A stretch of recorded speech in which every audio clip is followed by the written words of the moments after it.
नमस्कार दोस्तों, मैं विकास जमालपुर अपने YouTube चैनल विराट एजुकेशन पर आप सबका स्वागत करता हूं।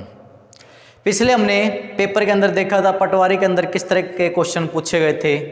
आज फिर मैं आप लोगों के सामने एक हरियाणा क्लर्क 27 नवंबर 2016 को जो एग्ज़ाम हुआ था उसके आज हम डिस्कस करेंगे हरियाणा जीके क्वेश्चन कि उन्होंने किस तरह के जीके क्वेश्चन पूछे गए हैं। तो स्टार्ट करते हैं हमारा आज ये फर्स्ट क्वेश्चन आपके सामने। क्वेश्चन पूछा गया है, हरियाणा के किस जिले में जनगणना 2011 के अनुसार महिला साक्षरता दर न्यूनतम है। यानी 2011 के अंदर महिला साक्षरता दर सबसे न्यूनतम है, तो वो थी हमारी मेवात जिले की। कहाँ की थी हमारी? मेवात जिले की। जनगणना कौन सी? 2011 के अंदर कल हुआ। अब बात करते हैं सबसे कम महिला साक्षरता दर पूछे तो हमारा मेवात आएगा, सबसे कम पुरुष साक्षरता दर पूछे तो हमारा मेवात आएगा, और सबसे अधिक हरियाणा के अंदर साक्षरता दर पूछे तो हमारा आंसर आएगा गुरुग्राम। आंसर क्या आएगा हमारा? गुरुग्राम। सबसे अधिक पुरुष साक्षरता दर पूछे तो हमारा आंसर क्या आएगा भाई? फिर हमारा आंसर आएगा रेवाड़ी। कल हुआ। अब थोड़ी सी 2011 के देख लेते छोटे छोटे डाटे। 2011 के अंदर जो हमारे भारत के अंदर जनगणना हुई थी वो हमारे हरियाणा की कौन सी जनगणना थी? ये हमारे हरियाणा की 5वीं जनगणना थी। इस जनगणना के अनुसार हमारे भारत हरियाणा की जनसंख्या बताई 2,53,51,462। कल हुआ। अब हम बात करते हैं जनसंख्या के अनुसार। किसके अनुसार? जनसंख्या के अनुसार हमारे हरियाणा का स्थान कौन सा है? हमारे हरियाणा का स्थान है जनसंख्या में 18वां स्थान है भाई। कैसा स्थान हुआ? जनसंख्या के अंदर 18वां स्थान हुआ। अगर आपसे क्वेश्चन पूछे क्षेत्रफल में, क्षेत्रफल में आज बात करें 2011 के अंदर तो हमारा स्थान था भाई 21वां। 2011 के अंदर था हमारा क्षेत्रफल के अनुसार 21वां स्थान, परंतु आज वर्तमान में हमारा स्थान कौन सा हो जाएगा? क्षेत्रफल में 20वां स्थान। अगर हम बात करें हमारी साक्षरता की दृष्टि से हरियाणा का कौन सा स्थान है, फिर आप लोग बताओगे साक्षर दृष्टि से हमारे हरियाणा का 15वां स्थान है। हमसे पूछे जनसंख्या घनत्व में सर हमारे हरियाणा का कौन सा स्थान है, तो जनसंख्या घनत्व में हमारा कौन सा स्थान हो जाएगा भाई? 11वां स्थान हो जाएगा। आपसे क्वेश्चन लिंगानुपात में हमारा कौन सा स्थान है, तो हमारा 2011 के अकॉर्डिंग कौन सा स्थान था? हमारा 29वां स्थान था भाई। ये छोटे छोटे स्थान से है, आप इनको अच्छी तरह याद करना क्योंकि आने वाले एग्जाम के अंदर आपके लिए बहुत फायदेमंद होने वाली है। ठीक है भैया, अगला क्वेश्चन स्टार्ट करते हैं हमारा सेकंड क्वेश्चन। सेकंड क्वेश्चन पूछा गया था, जॉर्ज थॉमस ने 1797 में वर्तमान हरियाणा के किस स्थान पर अपनी राजधानी बनाया था? देखिए जॉर्ज थॉमस के बारे में पूछ रहा भैया कि जॉर्ज थॉमस ने हरियाणा में किसको अपनी राजधानी बनाया था। जो जॉर्ज थॉमस ने अपनी राजधानी बनाया था वो बनाया था हांसी को। किसको राजधानी बनाया था? जॉर्ज थॉमस ने अपनी राजधानी हांसी को बनाया था।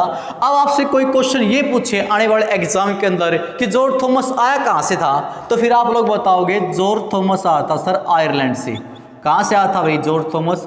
आयरलैंड से आया था। और जॉर्ज थॉमस ने एक गांव बसाया था। कौन सा गांव? फिर आप लोग बताओगे जहाजगढ़। कौन सा गांव भाई? जहाजगढ़। तो ये भी तो पूछ सकता है ये जहाजगढ़ गांव कहाँ पर है, तो आप लोग बता देना झज्जर के अंदर ये जहाजगढ़ गांव। ये जहाजगढ़ गांव कहाँ पर है? झज्जर के अंदर। इस जहाजगढ़ गांव की एक अच्छी विशेषता बनती है। वो विशेषता क्या है? हमारे हरियाणा के अंदर सबसे बड़ा जो पशु का मेला लगता ना, वो किस गांव के अंदर लगता भाई? वो लगता आपके जहाजगढ़ गांव के अंदर। पशुओं का मेला कहाँ पे लगता है? जहाजगढ़ गांव के अंदर। कल हुआ। तो जॉर्ज थॉमस की राजधानी क्या थी? हांसी। ठीक है, एक और क्वेश्चन याद करना, एग्जाम में कई पूछा जाएगा आने वाले एग्जाम के अंदर कि जॉर्ज थॉमस की मृत्यु कब हुई थी? इसकी मृत्यु हुई थी 1802 ईस्वी के अंदर। 1802 ईस्वी के अंदर कहाँ पर हुई थी इसकी मृत्यु? इसकी मृत्यु हुई थी बहरामपुर के अंदर भाई। कल हुआ। तो याद कर लो कि जॉर्ज थॉमस मृत्यु कब हो जाती है? 1802 के अंदर। अगला क्वेश्चन देखते हैं क्या क्वेश्चन पूछा गया था अभी। तीसरा क्वेश्चन पूछा था इन्होंने, नाहर वन्य जीव अभ्यारण्य किस जिले में स्थित है? नाहर वन्य जीव अभ्यारण्य हरियाणा के किस जिले के अंदर स्थित है? देखिए, जो नाहर वन्य जीव अभ्यारण्य है ना, नाहर वन्य जीव अभ्यारण्य हमारा कहाँ पर है? नाहर वन्य जीव अभ्यारण्य हमारा रेवाड़ी के अंदर है। कहाँ पर हमारा नाहर वन्य जीव अभ्यारण्य? कहाँ पर हमारा? रेवाड़ी के अंदर है। अब देखिए नाहर, यहाँ पे क्वेश्चन आएंगे राजा नाहर सिंह के बारे में, राजा नाहर सिंह भी या नाहर सिंह के बारे में। अब देखिए, मोस्टली जो राजा नाहर सिंह के सारे क्वेश्चन आते हैं वो फरीदाबाद या बल्लभगढ़ आता है। राजा नाहर सिंह का किला पूछे बल्लभगढ़, राजा नाहर सिंह का स्टेडियम पूछे बल्लभगढ़, राजा नाहर सिंह ने 1857 की क्रांति का नेतृत्व कहाँ से किया था? बल्लभगढ़। क्लियर हुआ? और एक और क्वेश्चन याद कर लिए राजा नाहर सिंह के बारे में, 9 जनवरी 1858 को, 9 जनवरी 1858 को क्रांति के बाद जो फांसी पर लटकाया गया था, वो किसको लटकाया गया था? राजा नाहर सिंह को लटकाया गया था। कहाँ पर?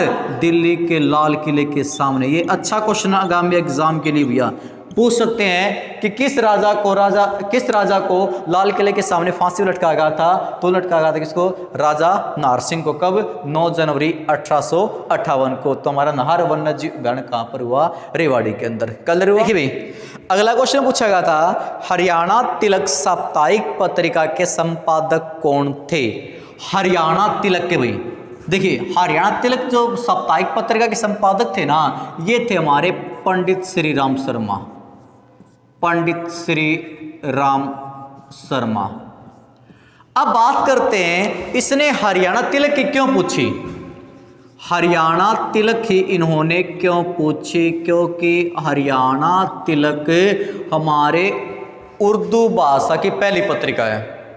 हमारे हरियाणा के अंदर उर्दू भाषा की पहली पत्रिका पूछे तो भी आंसर क्या आएगा? हरियाणा तिलक आएगा। और पंडित श्री राम शर्मा ने जो पहली साप्ताहिक पत्रिका निकाली थी वो भी कौन सी निकाली थी? हरियाणा तिलक निकाली थी। और इसलिए कहाँ से निकाली थी? ये इसे निकाली थी झज्जर से। कहाँ से निकाली थी भैया? झज्जर से निकाली थी। अब बात करते पंडित श्री राम शर्मा के बारे में। अच्छे अच्छे क्वेश्चन आते हैं। हमारे देश के अंदर एक आंदोलन हुआ था, याद कीजिए 1920 को आंदोलन हुआ। उस आंदोलन का नाम बताते हैं असहयोग आंदोलन। इस असहयोग आंदोलन के अंदर हरियाणा से जो नेतृत्व किया था वो किसने किया था? पंडित श्री राम शर्मा ने किया था। और इस असहयोग आंदोलन को हरियाणा में क्या कहा गया था? गांधी की आंधी कहा गया था। क्लियर हुआ? इसके बाद हमारा चलता आपका 12 मार्च 1930 स्टार्ट हुआ हमारे क्या भैया? सविनय अवज्ञा आंदोलन। उसके बाद 6 अप्रैल 1930, 12 मार्च 1930 को दांडी यात्रा स्टार्ट होती है। और 6 अप्रैल 1930 को सविनय अवज्ञा आंदोलन स्टार्ट हुआ था। दांडी यात्रा 12 मार्च 1930 और सविनय अवज्ञा आंदोलन 6 अप्रैल 1930। और हरियाणा में से नेतृत्व किसने किया था? पंडित श्री राम शर्मा ने। इसके बाद एक आंदोलन हुआ था हमारा, याद कीजिए 8 अगस्त 1942, जिसको हम बोलते हैं भारत छोड़ो आंदोलन। इसे भी नेतृत्व किसने किया था? पंडित श्री राम शर्मा ने। इस पंडित श्री राम शर्मा ने 2 बुक लिखी है। एक तो लिखी इसने हरियाणा का इतिहास। होस्ता आगे एग्जाम के अंदर पूछ ले भाई, हरियाणा का इतिहास किसकी पुस्तक है? हरियाणा का इतिहास किसकी पुस्तक हो जाएगी? पंडित श्री राम शर्मा की। एक बुक और लिखी इसने हरियाणा का नवरत्न। हरियाणा का नवरत्न भाई, हरियाणा का नवरत्न भी पूछे तो आप आंसर क्या दे क्या होगे? हरियाणा का नवरत्न। तो किसने लिखी थी? पंडित श्री राम शर्मा ने। क्लियर हुआ? अगला क्वेश्चन देखते भाई। अगला क्वेश्चन पूछा गया था इन्होंने, हरियाणा सरकार में मंत्री कृष्णपाल पंवार किस चुनाव क्षेत्र से संबंधित है? कृष्ण पंवार हरियाणा के किस विधानसभा क्षेत्र से संबंधित? अभी देखिए, अब बात करते हैं कृष्ण पंवार के बारे में। क्वेश्चन क्यों पूछा इन्होंने? जो कृष्ण पंवार जी वो विधायक हमारे कहाँ से है? वो हमारे विधायक है इसराना से। कहाँ से विधायक? हमारे इसराना से विधायक है। और इसराना हमारा कहाँ पड़ता है? इसराना हमारा पानीपत के अंदर पड़ता है। इसराना कहाँ पड़ता है? हमारा पानीपत के अंदर पड़ता है। अब इन्होंने इसराना से क्यों पूछा? क्योंकि पानीपत जिले की जो विधानसभा की जो आरक्षित सीट है ना हमारी, वो कौन सी है? इसराना। क्लियर हुआ? आपको सब इस तरह हमारी क्या होगी, आरक्षित सीट होगी हरियाणा के अंदर। अगर पूछे विधानसभा की कितने सीट आरक्षित है तो आप लोग क्या बताओगे, 17 सीटें हमारी क्या बताओगे आरक्षित है। कल इस तरह से हमारा क्या पूछा था, पानी बिजली क्या ये क्या आरक्षित सीट है। और कृष्ण पवार जी इस हमारे क्या थे, परिवहन मंत्री। क्या थे हमारे परिवहन मंत्री। परिवहन मंत्री कौन थे हमारे, कृष्ण पवार जी। कहां से विधायक थे, इसराना से विधायक थे। इसराना कहां पड़ता है, पानीपत के अंदर। आज पूछे परिवहन मंत्री कौन है, आज हमारा परिवहन मंत्री कौन है, तो आप आंसर क्या दोगे भाई, मूलचंद शर्मा। आज हमारा परिवहन मंत्री कौन है, मूलचंद शर्मा। क्लियर हुआ, आगे देखते भाई। आगे क्वेश्चन पूछा गया था,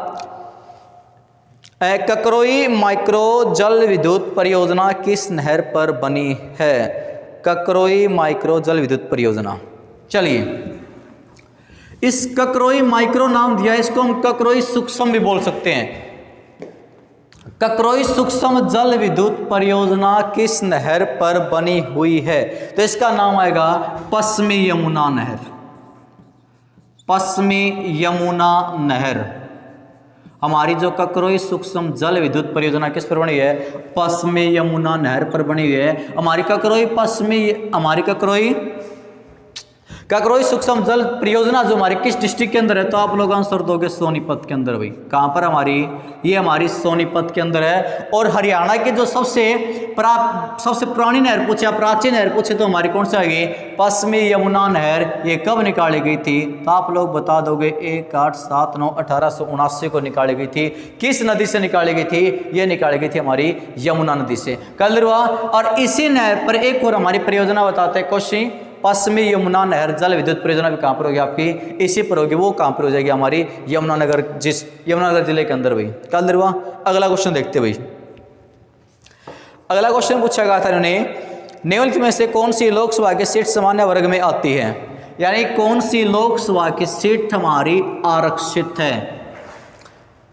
लोकसभा की सीट, अब देखिए हमारे हरियाणा के अंदर इसका आंसर हो जाएगा। देखिए लोकसभा की जो सीटें हमारी, टोटल लोकसभा की सीटें कितनी, पहले तो हमें ये पता होना चाहिए लोकसभा की जो हमारी सीटें ना, वो हमारी लोकसभा की सीट हमारी 10 है भाई।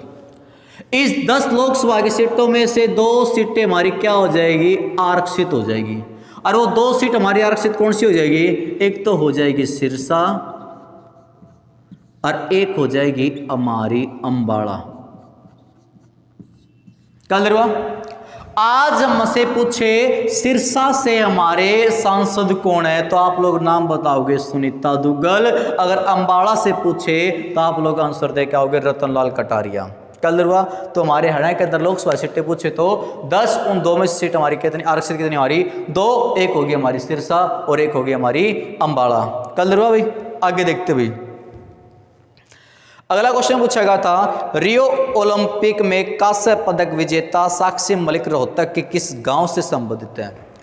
देखिए अभी हमारे ओलंपिक खेल हुए थे 2016 के अंदर, तो उसके अंदर क्वेश्चन पूछा जो हमारे रियो ब्राजील ओलंपिक खेल के अंदर जो हमारी साक्षी मलिक थी वो किस गांव से बिलोंग करती है, तो हमारी जो साक्षी मलिक थी वो मोखरा गांव से, मोखरा मदीना, ये बिलोंग करती है मोखरा मदीना से भाई।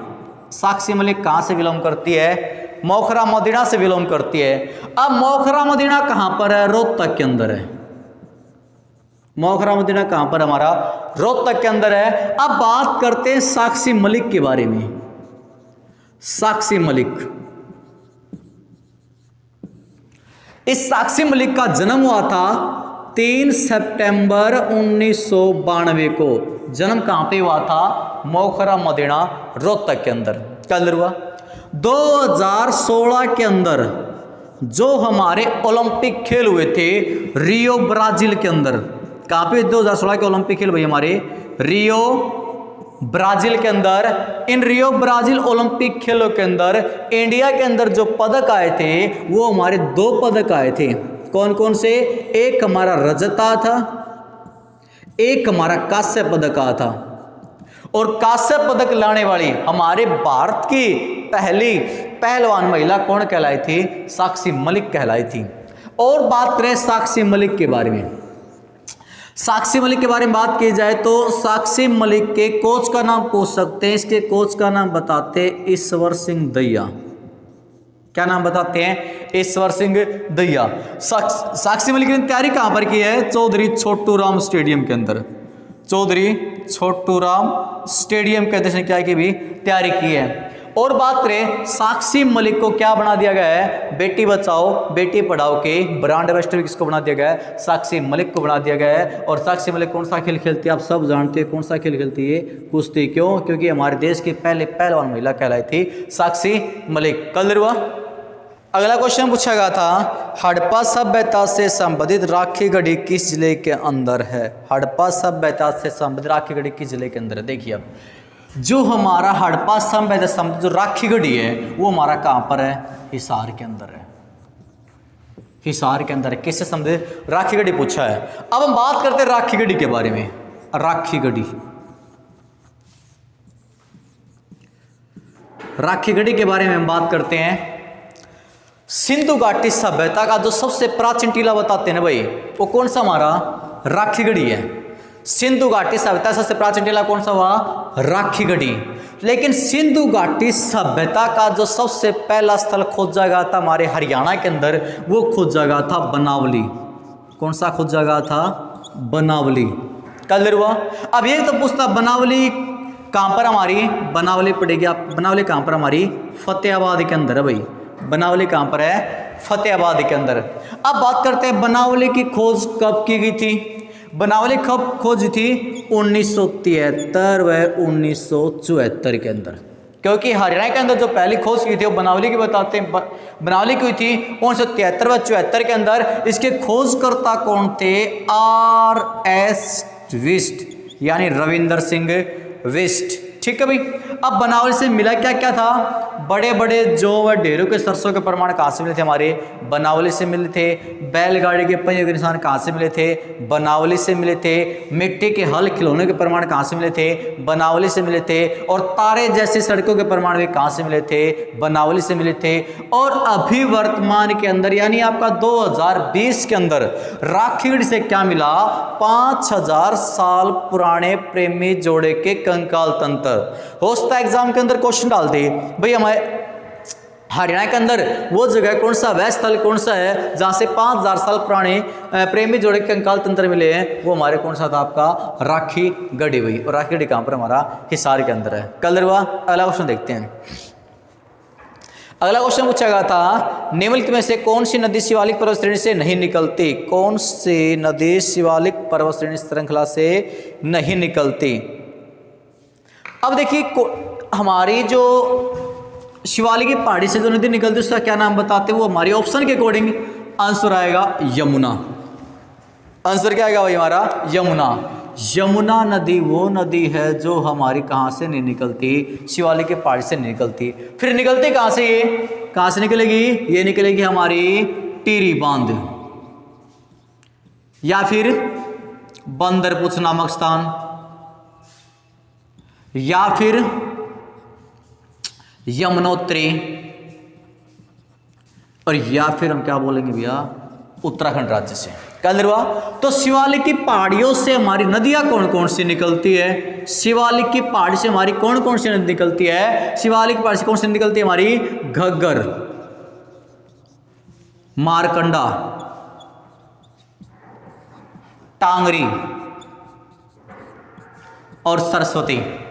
कल शिवालिक की पहाड़ी से हमारी ये 4 नदियां निकलती है, घग्गर, मारकंडा, टांगरी और सरस्वती। और यमुना कहां से निकलती है? यमुनोत्री यानी टिहरी बांध या फिर बंदरपुछ नामक स्थान या फिर हम बताओगे उत्तराखंड राज्य से।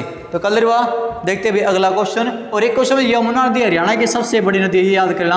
हरियाणा की सबसे बड़ी नदी कौन सी? हमारी यमुना है। इसकी लंबाई कितनी बताते हैं? 320 किलोमीटर। कितनी लंबाई बताते हैं? 320 किलोमीटर। जो हमारी ये 4 नदियां है इनका जो हमारे एंट्री हरियाणा के अंदर प्रवेश है ना वो शिवालिक की पहाड़ी से। भाई घग्गर के बारे में पूछे, घग्गर कहां से निकलती है? ये निकलती है डोगसई की पहाड़ी।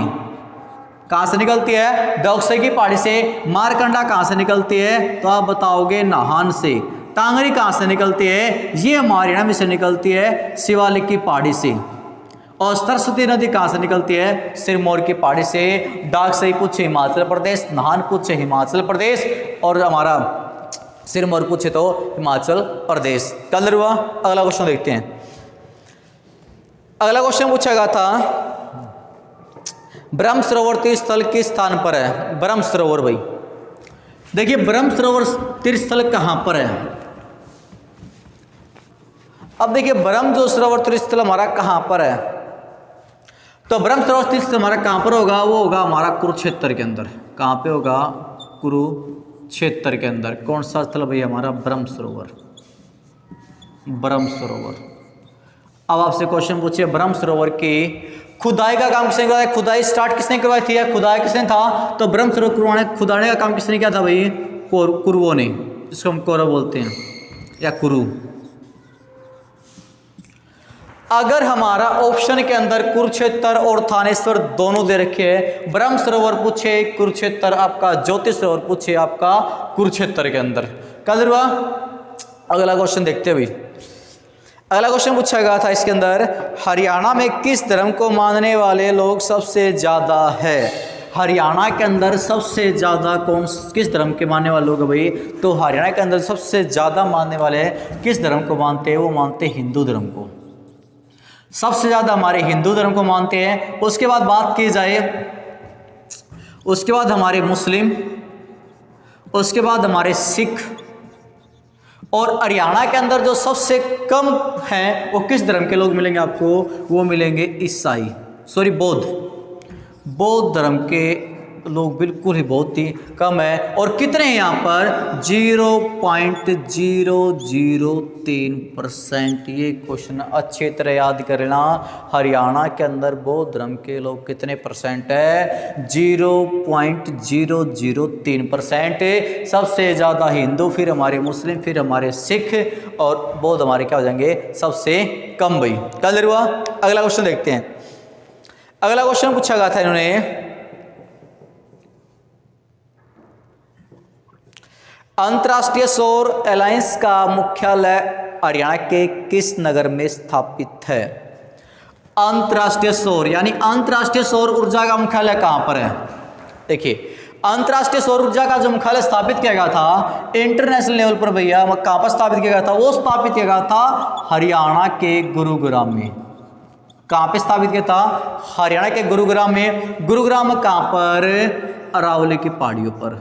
अरावली की पहाड़ियों पर। इस क्वेश्चन को अच्छी तरह याद करना, क्योंकि अभी स्थापित किया गया था हरियाणा के अंदर सौर ऊर्जा का अंतर्राष्ट्रीय मुख्यालय कहां पर बनाया गया? हमारा गुड़गांव के अंदर बनाया गया। गुड़गांव में कहां पर? अरावली की पहाड़ियों पर भी। अगला क्वेश्चन देखते हैं।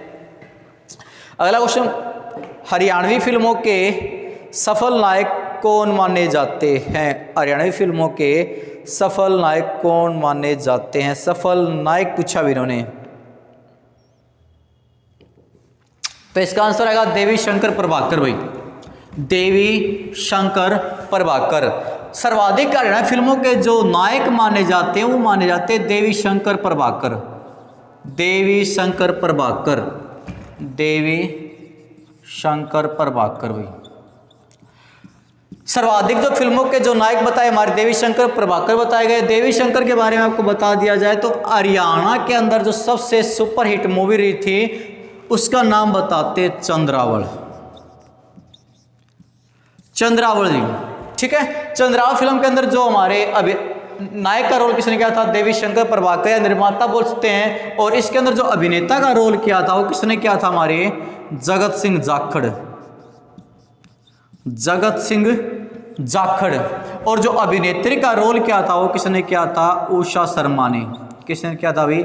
जगत सिंह जाखड़ अभिनेता थे, और अभिनेत्री रोल किसने किया था? उषा शर्मा ने। और हमारे हरियाणा के अंदर सर्वाधिक हरियाणवी फिल्मों के जो नायक माने गए वो कौन माने गए आपके? देवी शंकर प्रभाकर भाई। अगला क्वेश्चन देखते हैं आपका। अगला क्वेश्चन पूछा गया था, गिद्ध संरक्षण एवं प्रजनन केंद्र कहां पर है? गिद्ध संरक्षण एवं प्रजनन केंद्र हमारा कहां पर है? देखिए गिद्ध संरक्षण प्रजनन केंद्र हमारा कहां पर है? जो हमारा गिद्ध प्रजनन केंद्र, हमारा गिद्ध या संरक्षण प्रजनन केंद्र है वो हमारा कहां पर है? वो हमारा पिंजौर के अंदर है। कहां पर हमारा? वो हमारा पिंजौर के अंदर है। अब ध्यान रखना भाई, हमारे हरियाणा पिंजौर कहां पर? आपका पिंजौर हो जाएगा हमारा पंचकूला के अंदर। पिंजौर कहां पर है? पंचकुला के अंदर। अब पंचकुला जिले के अंदर हमारे 4 प्रजन केंद्र बताते हैं। एक तो उसका हमारा गिद्ध, एक हो जाएगा मनाल। हरियाणा के अंदर मनाल प्रजन के अंदर पूछे, या हरियाणा के अंदर रेड जंगल पूछे, या हरियाणा के अंदर फीसेंट प्रजन के अंदर पूछे, ये चारों कहाँ पर हो जाएंगे हमारे पंचकुला के अंदर। मनाल प्रजन के अंदर पूछे, रेड जंगल पुंज आपका फीसेंट पूछे, या फिर आपका गिद्ध पूछे, गिद्ध संरक्षण प्रजन के अंदर कहाँ बताओगे आप पिंजौर के अंदर। कल रुआ भाई। अगला क्वेश्चन देखते हैं। अगला क्वेश्चन पूछा गया था, डॉक्टर राजेंद्र प्रसाद द्वारा हरियाणा के किस विश्वविद्यालय की नींव रखी गई थी? देखिए, डॉक्टर राजेंद्र प्रसाद के द्वारा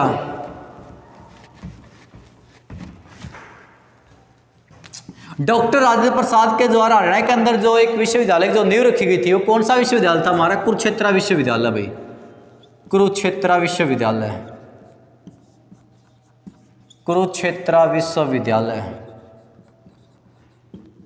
और इसकी नींव कब रखी गई थी? इसकी नींव रखी गई थी 1956 के अंदर। अब याद करना, ध्यान से याद करना इस क्वेश्चन को। हमारे देश के प्रथम राष्ट्रपति ने हरियाणा के अंदर किस विश्वविद्यालय की नींव रखी थी? तो आप आंसर क्या देखोगे? कुरुक्षेत्र विश्वविद्यालय की नींव रखी गई थी। कब रखी गई थी? 1956 के अंदर रखी गई थी। और स्टार्टिंग के अंदर इसको किस विभाग से स्टार्ट किया गया था? इसको स्टार्ट किया गया था संस्कृत विभाग से। कल हुआ किस विभाग से स्टार्ट किया था? संस्कृत विभाग से। इसलिए आपकी हमारी वीडियो वही देख के हमें कमेंट करके ज़रूर बताना, और हमारे चैनल को लाइक और सब्सक्राइब करना न भूलें।